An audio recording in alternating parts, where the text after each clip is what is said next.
창세기 15장 1절.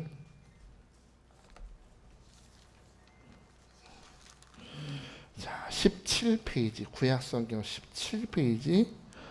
창세기 15장 1절 6절. 찾았으면 아멘 합시다. 6절인데 우리 같이 볼게요. 시작. 이후에 여호와의 말씀이 환상 중에 아브라함에게 임하여 이르시되 아브라함아 두려워하지 말라. 나는 내 방패여 너의 지극히 큰 상급이니라. 아브라함이 이르되 주 여호와여 무엇을 내게 주시려 하나이까. 나는 자식이 없사오니 나의 상속자는 이 다메섹 사람 엘리에셀이니이다. 아브라함이 또 이르되 주께서 내게 씨를 주지 아니하셨으니 내 집에서 길린 자가 내 상속자가 될 것이니이다. 여호와의 말씀이 그에게 임하여 이르시되 그 사람이 내 상속자가 아니라 내 몸에서 날 자가 내 상속자가 되리라 하시고 그를 이끌고 밖으로 나가 이르시되 하늘을 오르라 무표를 셀 수 있나 보라. 또 그에게 이르시되 내 자손이 이와 같으리라. 아브라함이 여호와를 믿으니 여호와께서 이를 그의 의로 여기시고. 아멘. 자, 오늘 본문 속에는 하나님과 아브라함이라는 한 사람의 대화가 나옵니다. 여러분 주님과 대화하기 원하십니까? 여러분이 오늘 아브라함이 되었다고 생각하시고 오늘 여러분의 마음이 주님께 다 내려놓으시고 오늘 주님의 여러분을 향한 주님의 축복이 오늘 내일 것이 되시길 축복합니다. 하나님은 말씀하시고 아브라함은 대답하고 또 아브라함이 말하면은 하나님이 대답하시는 이 전능한 존재와 유한한 존재 간의 대화 속에서 우리는 우리의 삶을 발견하는 것입니다. 우리의 삶에도 경험되는 갈등과 고민과 염려를 볼 수 있어요. 그리고 그 문제 속에서 하나님은 말씀하시고 또 하나님은 말씀하실 뿐만 아니라 그분은 해결하시고 구원하시고 도와주신다. 할렐루야. 그분은 해결하시고 도와주시는 역사를 행하신다는 것입니다. 부족한 종의 입에서 오늘 여러분에게 말씀이 선포될 것이지만 오늘 하나님은 역사하실 줄 믿습니다. 여러분의 삶에 간섭하시고 여러분의 염려와 눈물 속에 찾아가셔서 닦아주시고 위로하실 줄 믿으시기 바랍니다. 우리 이 두 사람의 대화 속으로, 이 두 분의 대화 속으로 같이 들어가 볼까요? 오늘 1절을 한번 봅시다. 1절 15장 1절 시작. 이후에 여호와의 말씀이 환상 중에 아브라함에게 임하여 이르시되 아브라함아 두려워하지 말라. 나는 너의 방패요 너의 지극히 큰 상급이다. 할렐루야. 자, 이후에라는 단어가 나와요. 첫 단어가 이후에라고 하는데 이 말은 이전에 벌어졌던 그 모든 사건들이 끝난 후에라는 뜻입니다. 무슨 일이 있었을까요? 과연 아브라함의 사건은 어떤 일이 있었을까요? 자, 12장부터 살펴보면 아브라함은 하나님께서 아브라함을 찾아가시고 말씀을 주심으로 그 말씀을 쫓아 본토와 친척 아버지의 집을 떠나는 것입니다. 그 말씀을 따라서 가나안 땅에 왔습니다. 그런데 가나안 땅에 왔더니 오자마자 흉년이 와서 애굽으로 피하러 내려갔다가 아내를 빼앗길 뻔하죠. 아내를 빼앗길 뻔했지만 하나님이 구원해 주십니다. 또 족과 롯과 그 먹는 것 때문에 다툴 때 하나님께서는 롯은 떠나가게 하시고 자기 눈에 보기 좋은 것 따라서 소돔 고모라로 가버리고 하나님은 아브라함에게 동서남북을 바라보라 말씀하시면서 그 모든 땅을 너에게 주리라 축복하십니다. 그리고 오늘 본문 납장 14장에 보면은 북방 4개 연합군과 싸움에서 아브라함의 가신 318명의 가신을 가지고 들어가서 승리하게 하심으로 살레망 멜기세덱으로부터 축복을 받게 하시는 것입니다. 이 모든 일이 끝난 이후에라는 것이죠. 자, 여러분 여기서 성경에서 이후에라는 단어로 시작했다는 것은 중요한 의미가 있습니다. 그런 이런 일이 끝난 이후에 앞으로 이런 일이 일어날 것입니다. 그 수준이 아니고 여기서 하나님이 주시는 메시지는 이후에 이제부터 너의 삶과 이전의 너의 삶과 오늘의 삶은 다를 것이다. 이전과는 새로운 삶이 시작될 것이다. 너의 삶이 이전까지는 힘들고 어려웠지만 이제부터는 새로운 축복과 새로운 약속이 너의 삶에 실행될 것이다. 너의 삶이 새롭게 전환되는 시간이 이제 시작된다. 할렐루야. 여러분 오늘 이 저녁 이 시간부터 여러분의 삶은 극적으로 변화될 것입니다. 믿으십니까? 극적으로 변화되는 것입니다. 이제 전환의 시간이 온 거예요. 어제까지는 내가 눈물을 흘렸어. 오늘부터는 찬양이 넘칠 것입니다. 어제까지 응답이 없어 답답해서 염려했지만 오늘 우리는 응답받고 하나님을 찬양할 것입니다. 이 귀한 전환의 시간이 시작된 거예요. 여러분, 그런데 우리는 하나님께서 이렇게 새로운 일을 행하시는데, 항상 우리 삶에 오셔서 새로운 일을 행하시는데 우리 생각은 항상 우리 문제에 갇혀 있을 때가 많음을 아십니까? 베데스다 연못에서 38년 동안 병으로 고통받던 병자가 있습니다. 그 누구도 이 병자를 도와줄 사람이 없어요. 그 병자를 향해서 주님이 주목하시고 예수님 찾아가시죠. 예수님이 누워있는 이 병자를 바라보니까 오랫동안 병으로 고통받고 있던 것을 아십니다. 자비의 우물이라고 이름하는 베데스다 연못 앞에 앉아있지만 매일매일 우물에 들어가지 못하는, 그 연못에 들어가지 못하는 것 때문에 마음의 좌절과 낙심이 가득한 것을 다 주님은 아셨다는 겁니다. 그런데 이 모든 것을 해결해 주시고 병자의 문제를 해결해 주실 수 있고 이해하실 수 있는 주님 앞에서 병자는 뭐라고 대답할까요? 요한복음 5장 6절에서 7절 보니까 예수께서 그 누운 것을 보시고 병이 벌써 오래된 줄 아시고 이르시되 네가 낫고자 하느냐? 병자가 대답하되 주여, 물이 움직일 때 나를 못에 넣어주는 사람이 없어 내가 가는 동안에 다른 사람이 먼저 내려갑니다. 우린 이 본문의 결과를 아니까 아유 바보 같은 대답을 하네 하지만 여러분 어때요? 우리도 이럴 때가 많다는 거예요. 지금 이 병자의 문제를 완전히 이해하고 고쳐줄 방법까지 아시는 주님이, 그래서 너가 이 시간 낫기를 원하느냐 말씀하시는데도 병자는 여전히 이 문제는 내가 더 잘 압니다 그러고 있다는 거지.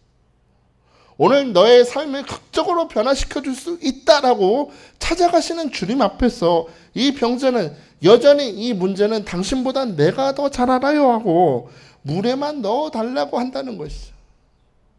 하나님은 오늘 여러분의 삶의 갈급함과 문제를 해결해 줄 뿐만이 아니라 삶을 근본적으로 바꿔주기 원하시는데, 물이 변해서 포도주가 되는 것처럼 여러분의 삶을 근본적으로 변화시켜주기 원하시는데 항상 우리는 하나님 이것만 해결해 주시면 됩니다.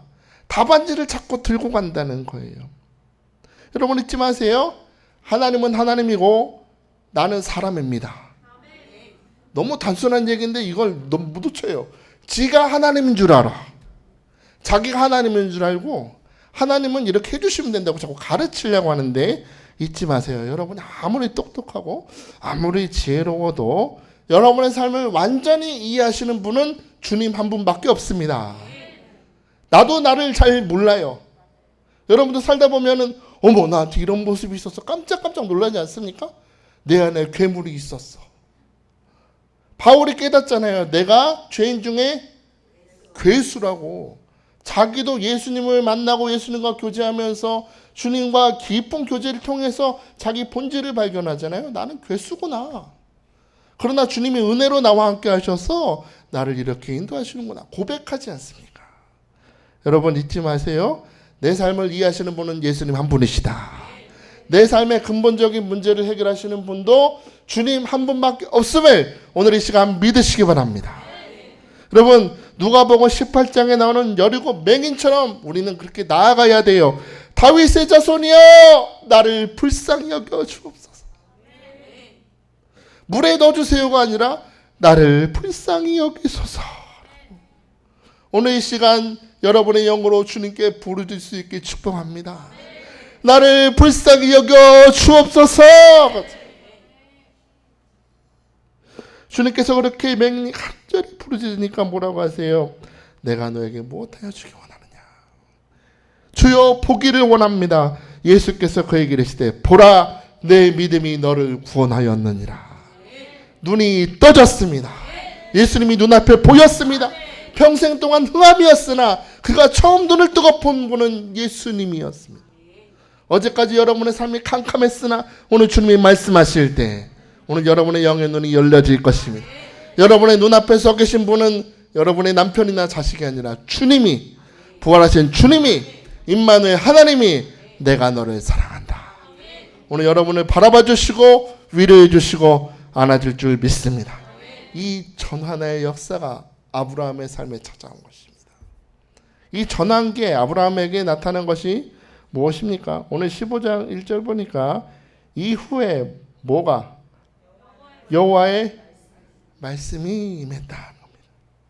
이 모든 일 이후에 삶의 전환의 역사를 가져오는 데 있어서 제일 먼저 아브라함에게 찾아간 것은 다름 아닌 여호와의 말씀이었어요. 여호와의 말씀.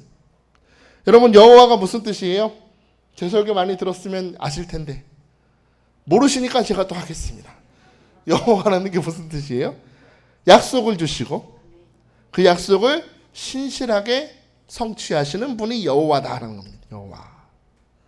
그리고 말씀이라 그랬죠. 말씀이 따바르라고 하는데 언약이다, 말씀이라는 뜻이에요. 그런데 이 따바르라는 단어가 여호와라는 단어가 붙어 있으면, 중요해요. 여호와라는 단어가 붙어서 쓰면 초자연적인 특별한 약속을 주신다라는 뜻입니다. 그냥 약속이 아니라 초자연적인 특별한 약속이 오늘 너에게 선포된다. 그리고 하나님은 이 특별한 약속을 아브라함에게 보내시는데 확신을 주시려고 찾아가시는 것입니다. 자, 여러분, 여호와의 말씀이 아브라함에게 오셨다라는 말을 그러면 다시 한번 해석해 볼 필요가 있어요. 이건 역으로 아브라함이 하나님의 약속을 의심하고 있다라는 뜻입니다. 의심하고 있지 않으면 또 보낼 필요가 없잖아요. 그죠? 지금 여호와의 말씀이 아브라함을 찾아가신다는 얘기는 아브라함이 하나님의 약속을 의심하고 있다는 뜻이고 또한 마음의 믿음이 약해졌다라는 뜻이에요. 여러분, 주님이 오늘 이 부족한 종의 입술을 통해서 여러분에게 왜 말씀을 듣게 하시는지 아시겠습니까? 그것은 여러분이 하나님의 약속을 의심하고 있기 때문에 불러주시는 겁니다. 여러분의 생각에 나는 믿음이 꽤 좋은 사람이야 생각할지 모르지만 여러분 생각 이상으로 믿음이 연약해진 것을 아시기 때문에 너는 오늘 이 밤에 말씀을 받을지어다. 오늘 불러주신 거예요. 여호와 하나님이 말씀하시려고 말씀하심을 통해서 의심이 물러가고 그 부족한 믿음의 자리에 확신으로 채워주시려고 주님의 말씀이 찾아가신 것입니다. 이후에 여호와의 말씀이 환상 중에 아브라함에게 임하시되 아브라함아 두려워하지 말라. 나는 내 방패요 너의 지극히 큰 상급이다. 할렐루야.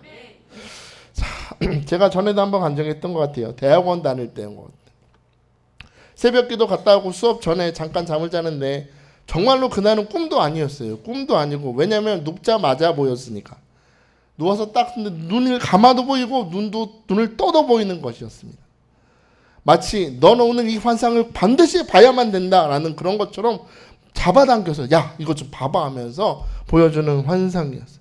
특별한 환상 속에서 하나님은, 그때는 중고등부에서 애들 몇 명 두고 설교할 때였는데 기도원에서 많은 성도들 앞에서 설교하는 걸 보여주셨습니다. 내가 뭘 하겠나 그랬더니 지금 꿈이 이루어졌네요. 꿈이 이루어졌어요. 그게 벌써 20년 다 된 것 같은데 그때 보았던 꿈 하나님이 이루어 주셨습니다. 하나님은 제가 봤던 그 환상처럼 초자연적인 능력 속에서 임하는 환상으로 아브라함에게 찾아가세요. 그리고 그 환상 속에서 아브라함은 특별한 음성을 듣는 것입니다. 뭐라고 하세요? 아브라함아 두려워하지 말라. 우리 옆 사람한테 집사님 두려워하지 마세요. 또 하나 졸지 맙시다. 슬슬 벌써 눈꺼풀이 안으로 내려가시는 분이 보입니다.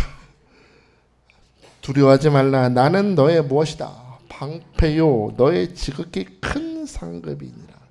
할렐루야. 하나님의 첫 말씀은 아브라함아 두려워하지 말라 였습니다. 저는 여기서 이 첫 마디가 너무나 은혜가 돼요. 아브라함아 부르시죠. 주님은 아브라함의 이름을 친밀하게 부르고 계십니다. 친밀하게. 사실 아브라함이 하나님 부르심 받기 전에 갈대아 우르에 살 때 그는 부족함이 없었습니다. 아버지 데라를 따라서 우상을 만들면서 살아갈 때 아주 편안하게 살 수 있었어요. 돈도 부족함이 없었고 사람들도 다 주변에 좋은 친구들이 있었고 친척들도 살았고 부족함이 하나 없었습니다. 그런데 그런 아브라함의 삶에 하나님의 말씀이 임했다는 거죠. 너의 본토 친척 아버지의 집을 떠나 내가 너에게 지시할 땅으로 가라. 어디로 가라고요? 그러니까 앞으로 가면서 알려줄 테니까 따라오라고. 다 버리고 따라오라니까. 여러분 그러면 갈 수 있으세요? 사랑하는 딸 이강수 집사야, 오늘 아파트 다 팔고 재산 다 기부하고 어디로 갈지 내가 말은 못 해주겠는데 나 믿고 따라올래 하면 따라가실래요? 대답을 못 하잖아요. 이게 보통 믿음이 아니에요. 보통 믿음이. 다 팔고 쫓아와라. 근데 아브라함은 말씀을 따라갔고 보통 믿음이 아닌 것입니다. 그 명령을 쫓아서 삶을 희생한 것이죠. 사실은 가자마자 흉년 만났잖아요. 갔더니 축복의 땅이 아니라 더 힘든 땅이었는데도 하나님 말씀 따라 가나안에 머무르면서 믿음을 그래도 계속해서 지키고 있는 아브라함을 사랑하는 마음으로 아브라함아 두려워하지 말라라고 주님 말씀하시는 겁니다. 사랑하는 여러분, 하나님 오늘도 우리를 찾아오셨습니다. 그리고 여러분의 이름을 사랑스럽게 불러주십니다. 사랑하는 나의 딸 정연아, 사랑하는 나의 딸 강수가. 제가 말씀드렸죠. 억울하면 이름 써놓으라 그랬는데 아무도 안 써놓으죠. 사랑스럽게 우리 이름을 불러주십니다. 오늘도 힘든 인생을 살면서 그래도 믿음을 지키며 주님을 바라보기 원하는, 그래도 믿음을 지키려고 애쓰는 여러분의 이름을 애틋하게 부르고 계십니다.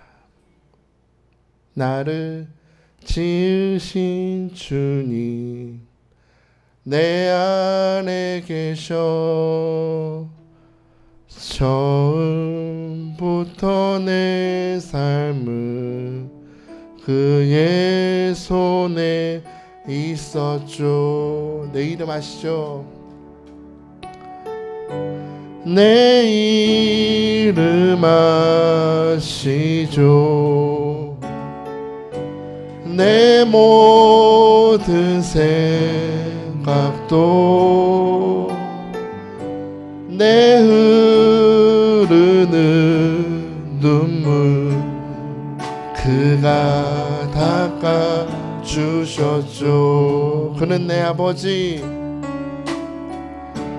그는 내 아버지. 나는 그의 소유, 난 그의 소유. 아멘. 내가 어딜 가든지 날 떠나지 않죠. 누구 이름을 아신다고요? 내 이름 아시죠? 내 모든 생각도 아멘. 아마라 부를 때 그가 들을 내 이름 아시죠? 아멘. 내 이름 아시죠? 내 모든 생각도 내 모든 생각도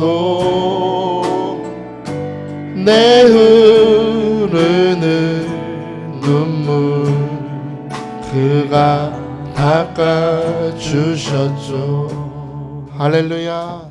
우리 주님은 여러분의 이름을 아십니다. 여러분의 흐르는 눈물도 아시고 아버지 부를 때 그래 내가 여기 있다라고 응답하시는 아브라함의 이름을 친밀하게 부르신 하나님 계속해서 말씀하십니다. 아브라함아 뭐하지 말라? 두려워하지 말아라.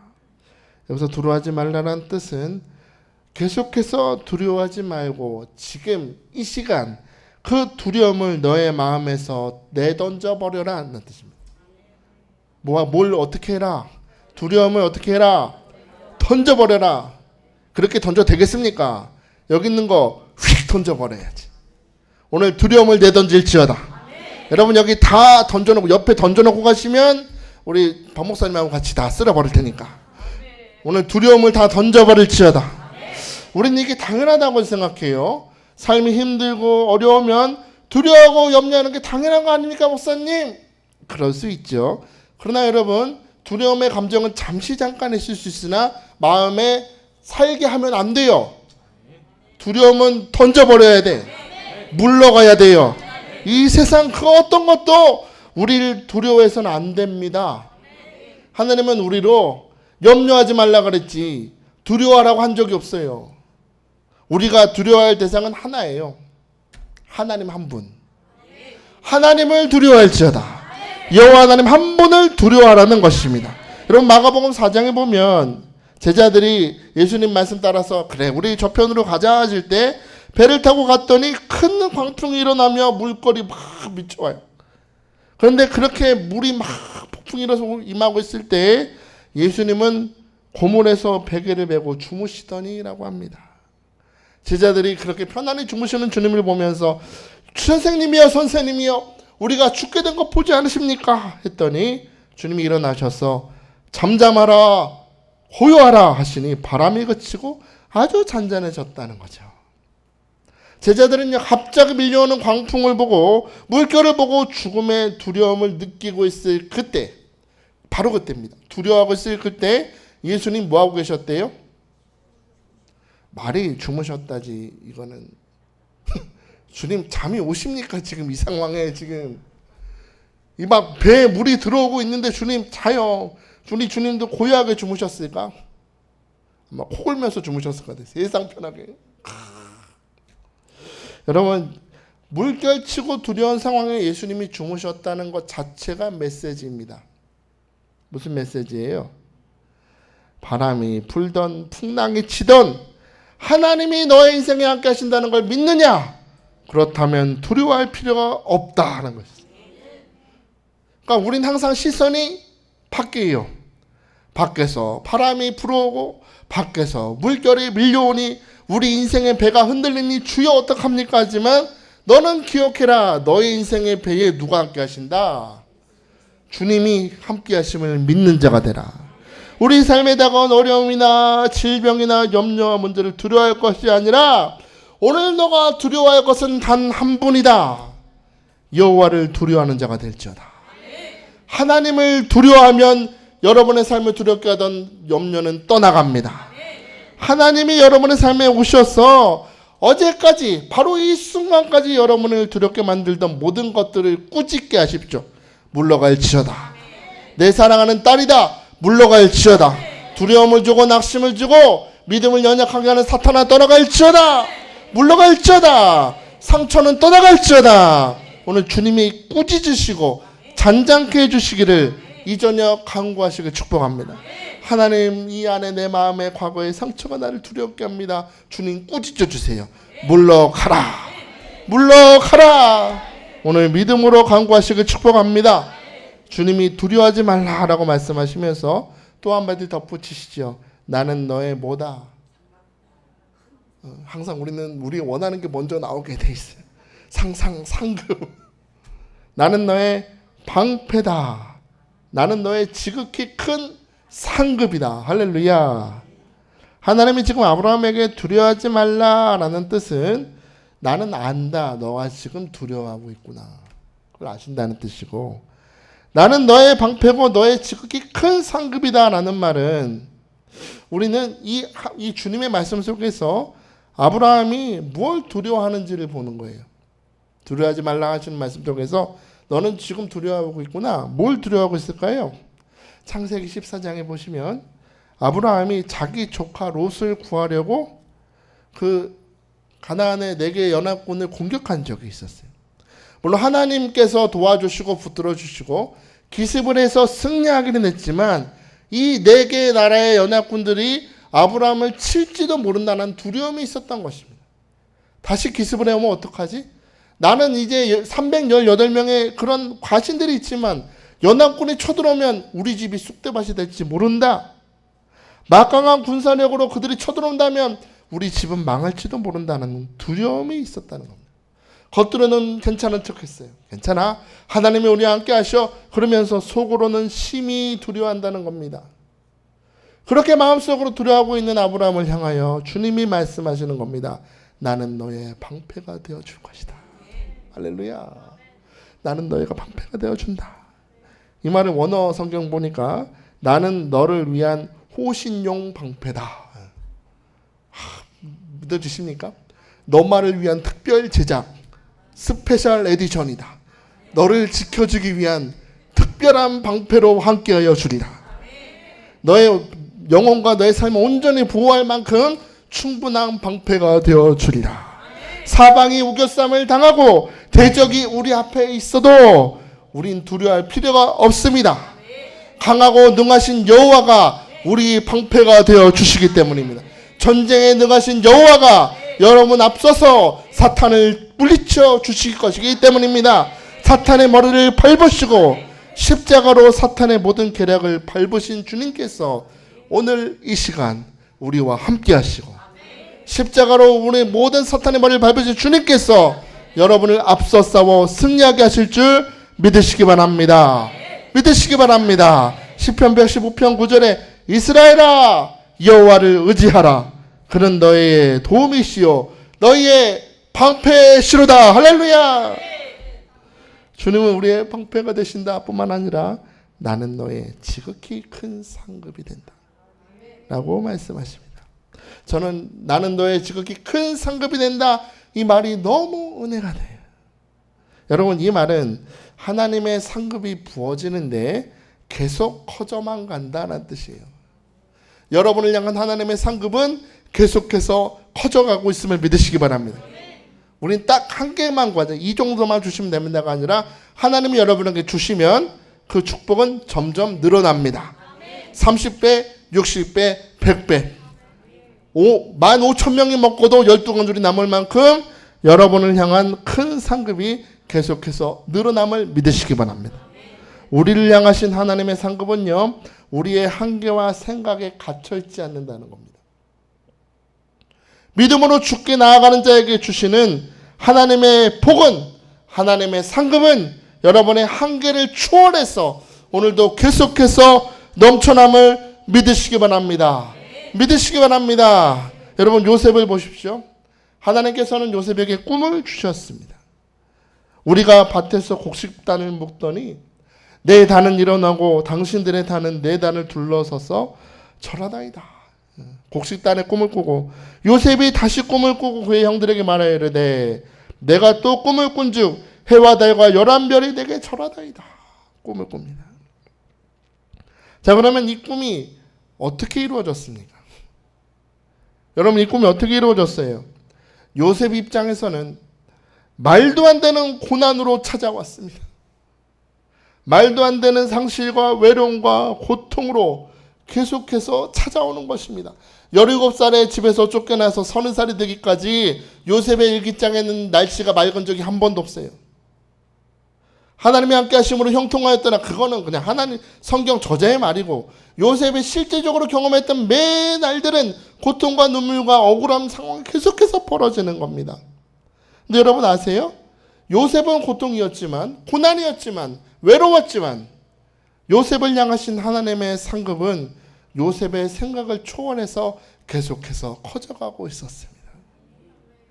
일개 종이었던 요셉이 보디발의 집의 모든 재산을 총괄하는 총무가 되고 억울하게 감옥에 갇혔지만 거기서도 간수장으로 세워주시고 왕의 술 맡은 관원장, 떡 맡은 관원장을 만나서 꿈을 풀어줌을 통해서 그 당시 최고 권력자들과 가까워지게 하시죠. 요셉은 죽겠는데 계속해서 하나님은 요셉이 총리 대신이 되기까지 계속해서 그를 복주고 그를 향하신 하나님의 축복이 자라나게 하셨습니다. 일개 양측의 아들이 애굽의 최고 지도자가 되었다.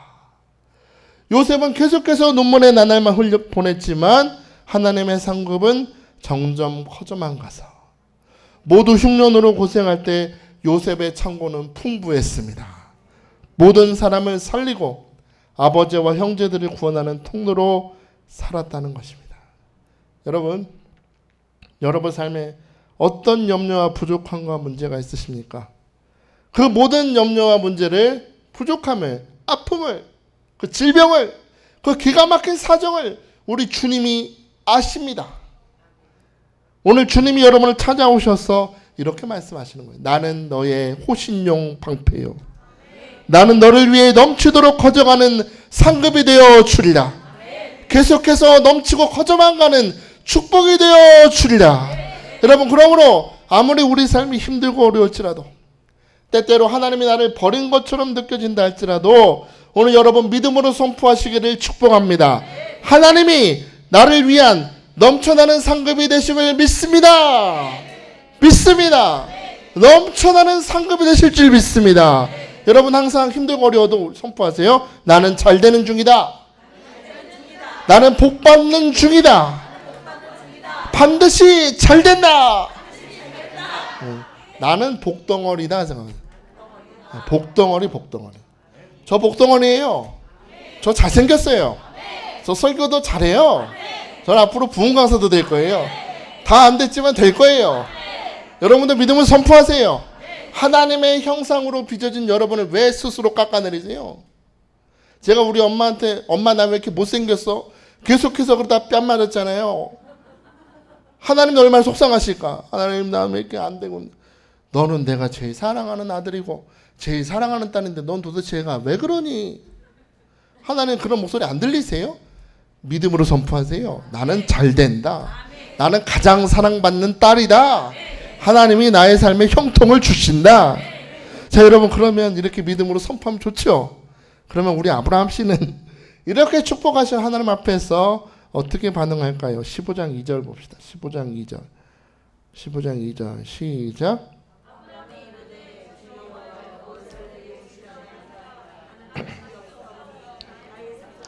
이 다메섹 사람 엘리에셀이니이다. 아멘. 주 여호와여 그래요.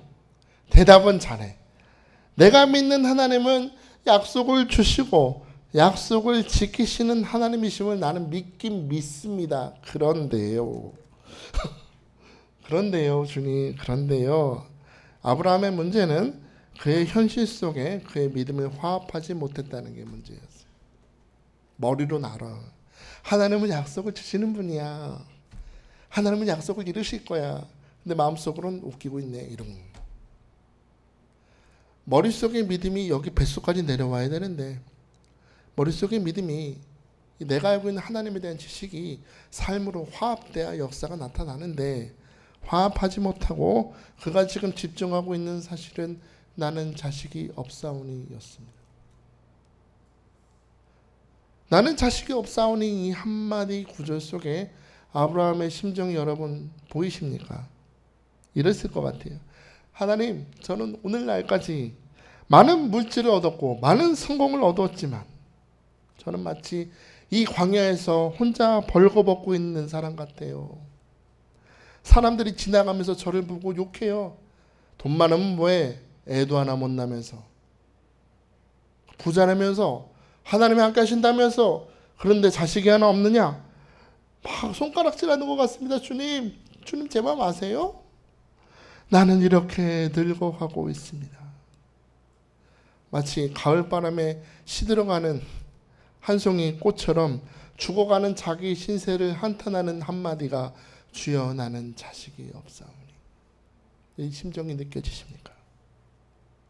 이전에 하나님께서는 아브라함에게 2번이나 자식을 주시겠다 약속하셨지만 그의 마음속에서 하나님의 그 약속의 말씀은 변질돼 버리고 그 말씀의 능력이 점점 약해져 가고 있었다는 겁니다.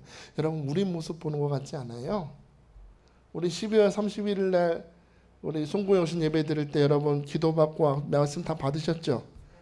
그 말씀이 여러분 안에서 지금 파릇파릇 살아 있습니까? 그 말씀이 여전히 확신 있게 믿어지십니까? 저는 분명히 압니다.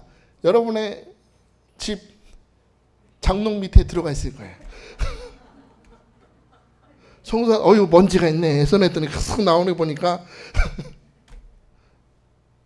우리도 하나님께서 내게 주신 약속의 말씀이 변질되어 자꾸 그 말씀의 힘이 약해져 가고 하나님이 내게 주신 가능성은 사라지고 점점 나 자신을 주목하는 모습이 있다는 겁니다. 나 자신의 할 수 없는 가능성을 주목한다. 오늘 보면 3절 보니까 아브라함은 또 한숨 쉬면서 대답해요. 아브라함이 또 이르되 주께서 내게 씨를 주지 아니하셨으니 내 집에서 길른 자가 내 상속자가 될 것입니다. 우리나라 성경에는 안 나와 있지만 3절 앞에는 좀 이것 보세요 라는 뜻이 있어요. 이것 보세요 주님.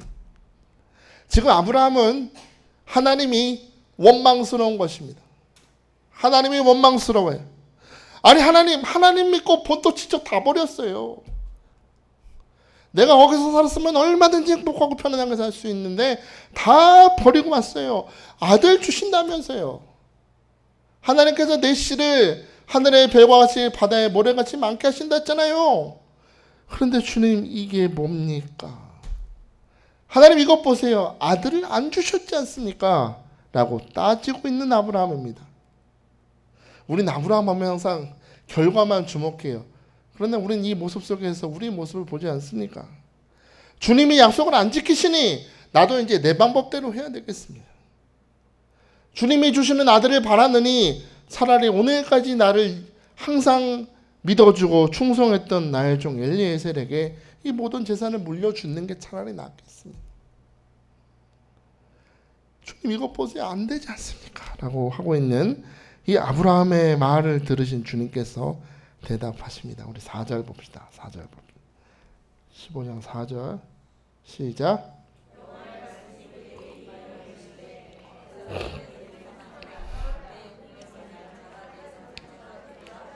아멘. 하나님 이것 보세요. 안 주셨잖아요. 하고 원망하는 아브라함에게 주님은 대답하십니다. 이 4절에도 이것 보세요 라는 뜻이 있어요. 이봐라 아브라함에, 야 너 무슨 소리 하는 거야? 이 성은 우리 이런 말 할 때 있잖아요. 엄마는 나만 미워하고 나만 싫어하고 형만 좋아하고 막 이봐라 이럴 때 있잖아요. 너 무슨 소리 하는 거야? 그런 것처럼 하나님도 이것 봐라. 아브라함아 절대 그렇지 않다. 너의 몸에서 날짜가 있을 것이다. 말씀하세요. 그리고 환상 중에 아브라함을 밖으로 데리고 나가셨다고 합니다. 환상 중에. 어제 보니까 그를 이끌고 밖으로 나가셨다는데 여러분 아브라함이 봤던 환상은 독특합니다. 이건요 아브라함이 자면서 꿈을 봤다는 얘기가 아니에요. 뜨겁게 부르짖어 기도해서 눈이 확 열려서 환상이 열리는 그런 게 아니라 아브라함이 깨있는 상황에서 지금 여러분처럼 깨있으신 상황에서 특별한 계시가 임하는 상황입니다. 하나님의 말씀이 아브라함을 데리고 나가셔서 어딜 봐라.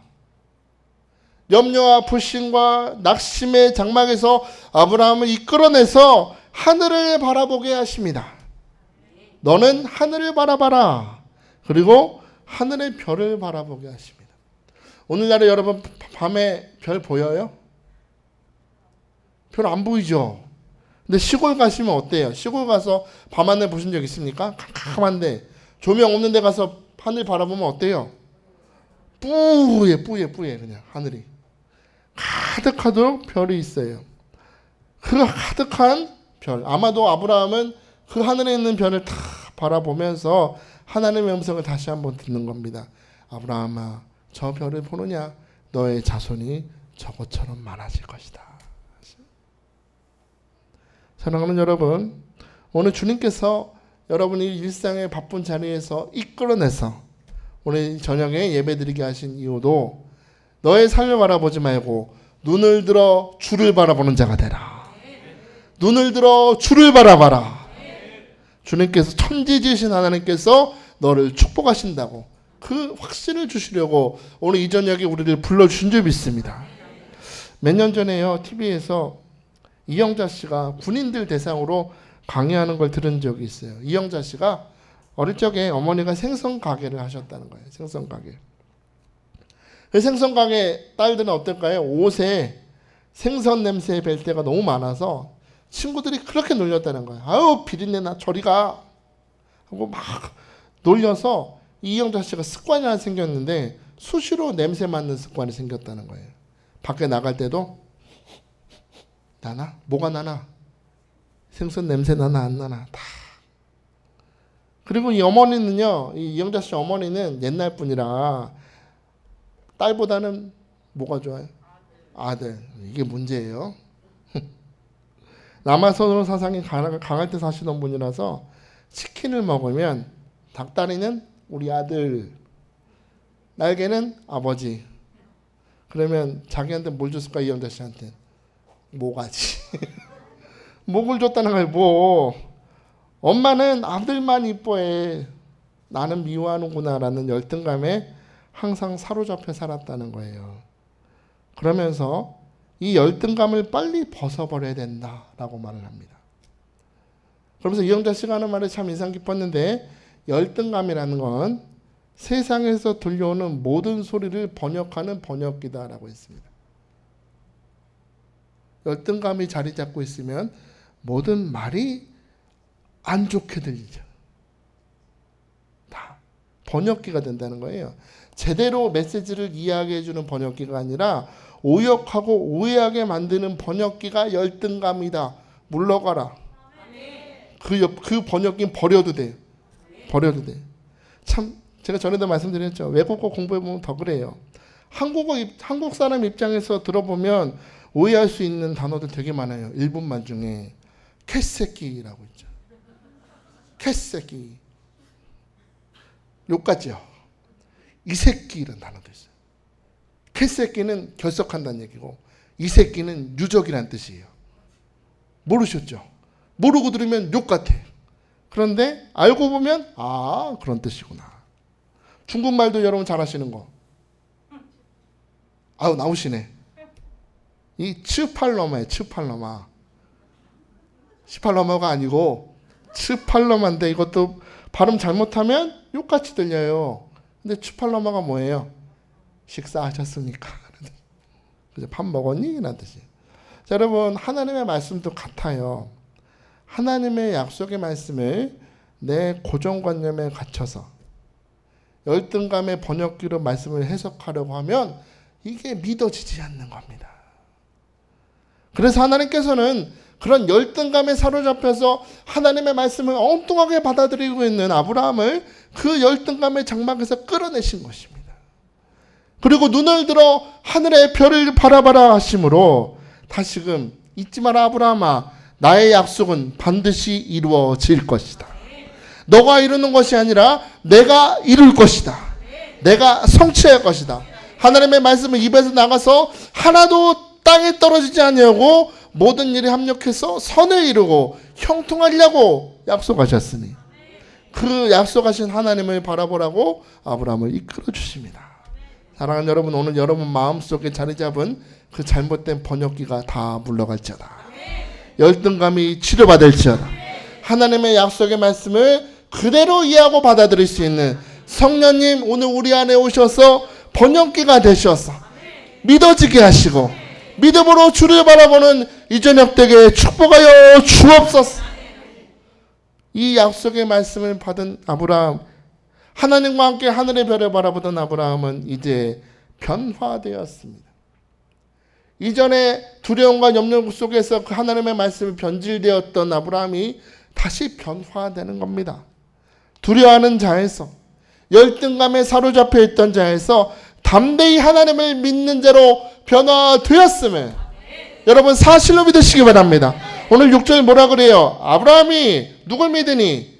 여호와를 믿으니 여호와께서 이를 그의 의로 여기셨다. 할렐루야. 아브라함이 변했습니다. 불평 분만하고 하나님 안 주셨잖아요. 불평하는 우리 아브라함이 변했어요. 이제 믿는 자가 된 것입니다. 저는 이 단어 속에 있는 풍경이 너무 아름답습니다. 아브라함이 여호와를 믿으니라는 이 풍경이 보이십니까? 이 믿는다는 단어 속에는 기댄다라는 뜻이 있대요. 기댄다. 여러분 상상되십니까? 지금까지 아브라함은 하나님이 주신 약속은 다 잊어버리고 자기 종에게 모든 재산을 물려주려고 결심하며 열등감의 장막에 갇혀있던 아브라함이 이제 다시 하나님의 품에 꼭 기대어 있는 겁니다. 단순히 믿은 것이 아니라 이제 그 전능하신 하나님 품에 꼭 안겨서 기대고 있는 아브라함의 풍경이 보이십니까? 저는 이 저녁 이 아브라함의 아름다운 풍경이 여러분의 풍경이 되시길 축복합니다. 오늘 이 저녁에 여러분을 불러주셨어요. 꼭 주님 품에 안겨서 주님 나는 이제 주님을 믿습니다 라고 오늘 이 아름다운 풍경이 여러분의 풍경이 되시길 축복합니다.